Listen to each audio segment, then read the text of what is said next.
Hello my friends, my name is Tom with Weapons Education, and in this video I want to talk to you about the iconic 1911, why you should buy one and what you should look for when you're about to purchase one.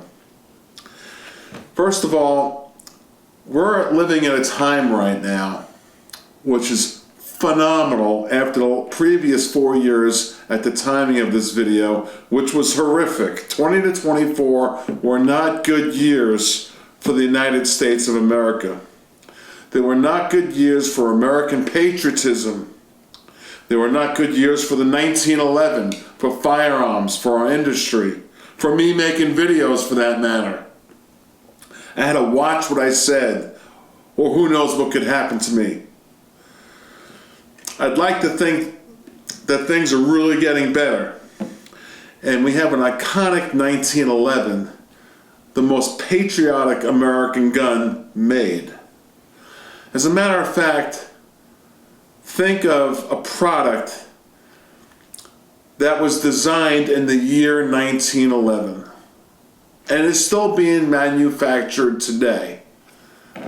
Can you think of one? Forget the 1911 for a moment, but can you, a car, of course, and things like that, a light bulb, but things like that, but are they identical today that they were in the year 1911? And sold in the masses by the millions. The 1911 is that product. That's so special, it's so iconic. You've got approximately 60 moving parts, 60. I'm going to get into some details a little bit here about what you want to look for, but think of how iconic that is. What John Browning did in the late 1908, 1909, 1910, and then it goes into the military in 1911. And then 100 years later, in 2011, we get the double stack. We're going to look at a 2011. So should you get a 1911 or a 2011, a double stack? Just think of how spectacular of a product this is. It's really exciting, and it's patriotic. We got a man like President Trump who's standing up for us, and it really makes me feel good inside. I'm watching President Trump and what he's doing, and I'm telling you, the 1911 is back. We're back. America's back. All that stuff we canceled. They tried canceling all of us, and now they tried canceling America, all of our statues, everything. Everything we stood for. And we're back. And the 1911 is something you're going to want. You want one in your collection. So I grabbed a couple of goodies out of my collection. I found out I got like dozens. So I grabbed a few for the presentation for the video to go through the different sizes, the different frames, and the different slides, and what you're paying for. Why one costs $600 and why one costs $5,000. We're going to get into that in this video, and I really want your comments. 60 parts that have not been changed, identical, for over 100 years is spectacular. I'm going to sit right here in front of the table right now, and with my hands I'm going to show you each pistol and go through what's in my mind, all my notes, and I care about everyone. American patriotism is what it's all about. It's all about freedom. Let's move on. So with our patriotic 1911, I'm going to start off with talking about the different sizes you can choose. We can choose from what's called a commander, officer, or government model. You got 60 moving parts in here. 60 moving parts. Let's talk about price for a moment. Why does, say, this Ivor Johnson, which is beautiful, right? Take a look at that. Are we zoomed in nice here? Okay, and this Ivor Johnson, I love these pistols. and they're inexpensive in my mind. They're under $1,000 for a 1911 is inexpensive. And then you got these 60 moving parts or so. Well, why would this one be only under $1,000 and then say this one, this Ed Brown, be over $4,000? What separates it? So when you go to look for a quality 1911, am I going to really feel a difference when I shoot this pistol compared to this pistol? Oh, the answer is yes, and this is what you're going to feel the difference in. Well, let's use this analogy. See this watch? Please zoom in on that. It's called a Breitling. This one, I have a whole watch collection, guys. For real. Let's just take it off. I have a whole watch collection, and I really got into these for many years. Moving parts amaze me. Intricate, small, thousands of moving parts in this thing, something like that, hundreds. And this is a Breitling, Bentley, 6.75. All right, so what makes this watch a lot of money, over $10,000, I'll just say, and a watch that keeps time also costs $75. They both keep the same perfect time. Well, it's all these intricate, handmade moving parts. And that's what we're getting into here with a 1911. You got all these same 60 or so moving parts in this $4,000 pistol as we do in this pistol. Well, this mag release, the same. Now, I got to push in a little hard. Well, this mag release, easy. I'm doing it for the video. Let's see. Pop, right out. So the fit and finish is like spectacular. Because on a 1911, I'll leave it right there, the 1911 has a hammer, and we got a trigger. We got a hammer, we got the trigger, we got the sear, we got the disconnector, we got the sear spring. Well, let me think of all this stuff. The access pins, the safety lever, etc. It goes on and on and on. And all of these different moving parts is like a watch. It's like a fine watch.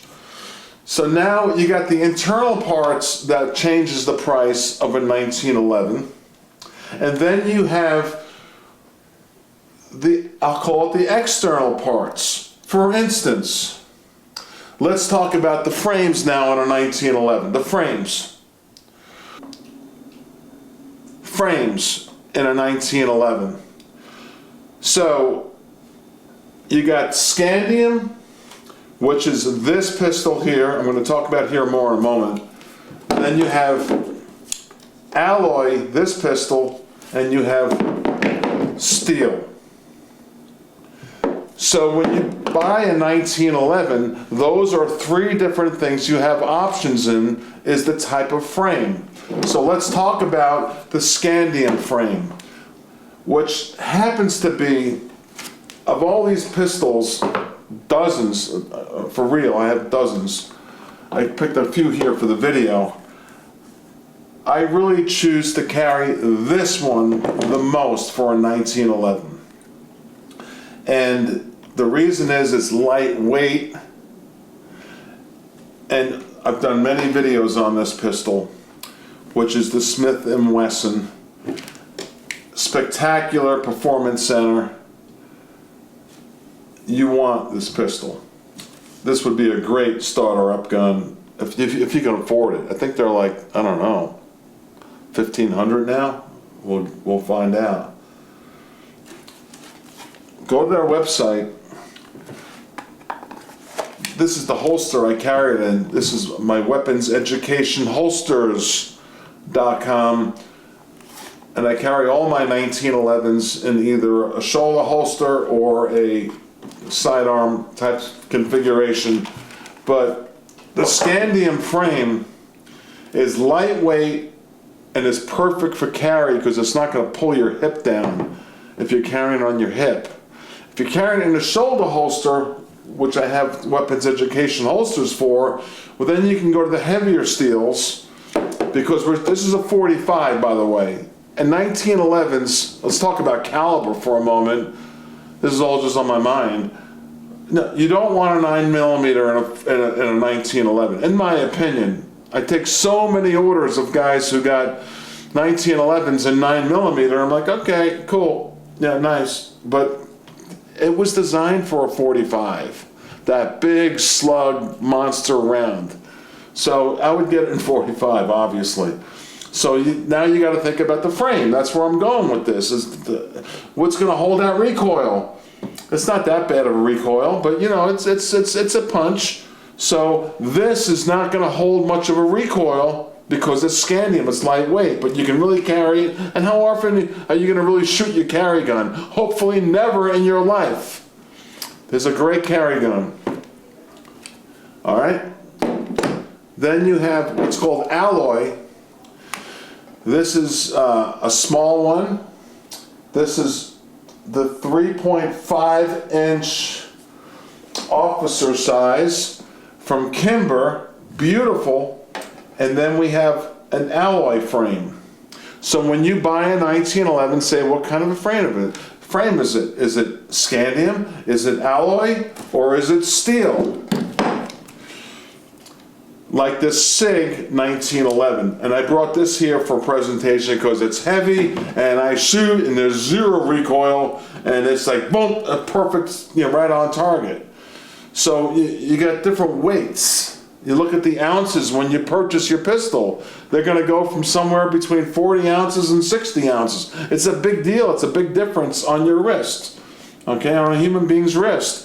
So, and then it's going to deal with the recoil. So that's what I'm trying to teach you. So now the next thing you want to look at is, well, how fancy, I'll use the word fancy. How fancy do you want it? Do you want all the really nice serrations like a Kimber or this Smith & Wesson Performance Center,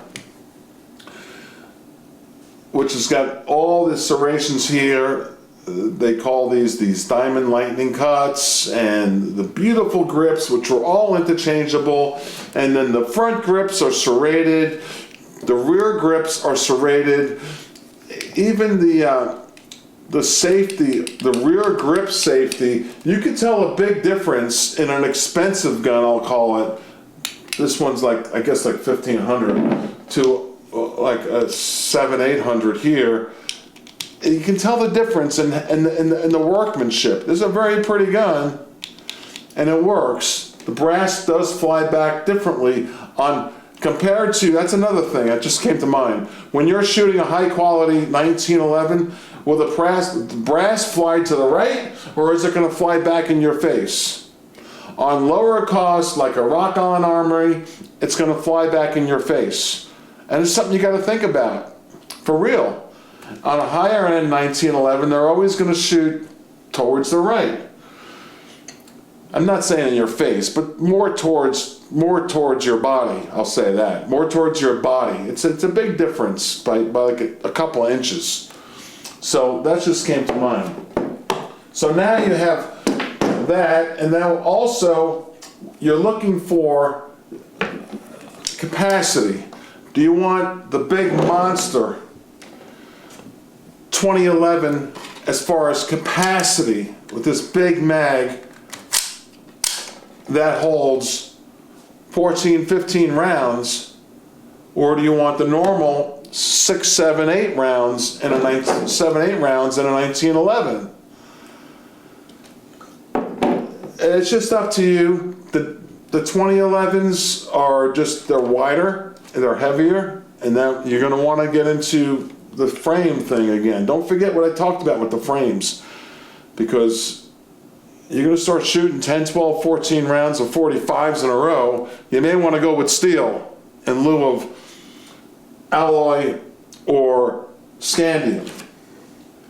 1911s, this one here, this is a nice one. This Kimber, oh, it feels so good in my hand. Kimbers are nice. I like Kimbers. Oh, magazines. I'm going to say this. The magazines, you want to use Wilson Combat or Sig Sauer mags. I'll just say that right out of the chute. No matter what 1911 you buy, you say, okay, cool, thanks. Now I got to go buy like 10 mags. So to me, I need 10 spare mags. I need a couple thousand rounds, and I need the pistol. Then I'm set to go. So that's just me. So you want Wilson Combat quality mags or Sig Sauer mags, and any 1911. They're all interchangeable. And so that said is that, and then how fancy do you want your pistol? And then the slides, look at the finish of the slides. And to finalize the video, I want to say what you can do with 1911. So you really can't do these with any other pistol. And I'm going to be doing this with this one, and I proclaimed it when I purchased it, which was a while ago, during the Biden disaster, and I said I'm going to make this a Trump pistol. And now we know what happened. We got Trump 2 times, 45, 47, really 3 times. But I'm going to make this a Trump pistol. So I'm searching out some sketching experts in the whole United States to modify this Ivor Johnson gold-plated. I mean, you can't get any other pistol gold-plated that's going to look like a 1911. So I love this gold-plated. I want this in my office like that. I want it to say 45, 47, and Trump, and things like that, with the American flag on it. And then this will be my presidential pistol. You can't do that with other pistols because these are so iconic. And it's great to be American. The other iconic pistol I can think of is, any original Colt revolver, single action, and things like that. It's all great stuff, guys. Throw in your comments. My name is Tom with Weapons Education, and I'm really excited that our country's going in the right direction. Thumb it up, guys. I'm here for you. Bye.